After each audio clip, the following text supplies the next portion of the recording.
అందరికీ వందనాలు. జై భీమ్. నేను మీ చప్పిడి రవిశంకర్. నా వెనుకున్న అన్నగారు ఇవాంజలిస్ట్ ఎడ్వర్డ్ విలియం అన్నగారు. ఈయన బాగా వాక్యం చెబుతాడు. ఈయన వాక్యం చెబుతుంటే నాకు కూడా చాలా ఇష్టం. ఈయన ప్రస్తుతం ఇప్పుడు బెంగళూరులో నివాసం ఉంటున్నాడు.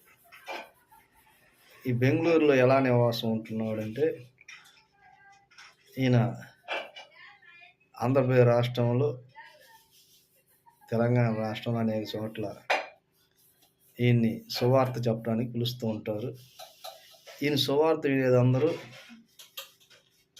షెడ్యూల్ కులాల వారు, ఎస్సీలు. ఈయన కూడా ఎస్సీనే. అయితే ఈయన క్యాస్ట్ సర్టిఫికేట్ మార్చుకున్నాడంట బీసీసీగా. పరలోక రాజ్యం వెళ్ళాలంటే బీసీసీ సర్టిఫికేట్ ఉండాలని చెబుతున్నాడు. ఎడ్వర్డ్ విలియమ్స్కి ముక్కు నిండా కోపమే. వాక్యం చెప్పేటప్పుడు పెద్ద పెద్ద గరుస్తాడు, కోపపడతా ఉంటాడు. ఈ లక్షణాలు తగ్గకుండా నీకు లేకుండా నువ్వు పరలోక రాజ్యం ఎట్ట వెళ్తావు?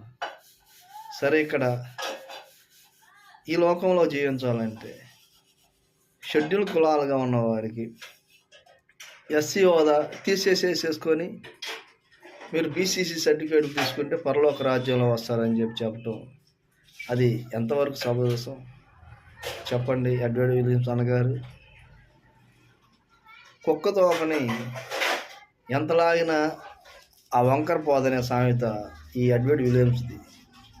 ఈ ఎడ్వర్డ్ విలియమ్స్ ఎస్సీగా పుట్టి అతను బతుకు తెరువు కోసం పాస్టర్గా ఉంటూ, ఎవాంజలిస్ట్గా ఉంటూ, నీవు దళిత క్రైస్తవులు చందాలు తీసుకోగాక, దళిత క్రైస్తవులు చందాలు తీసుకోకుండా నీవు వాక్యం ప్రకటించు.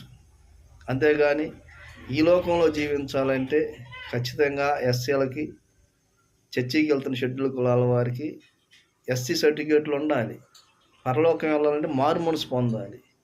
ఎవరైతే హృదయాంతరంగ శుద్ధిగా ఉంటుందో వారు, ఎవరైతే పాపాలు ఒప్పుకుంటారో వారే పరలోక రాజ్యం చేస్తారు. ఇది అడ్వేల విషయం కాదు, తెలుసుకోవాలి.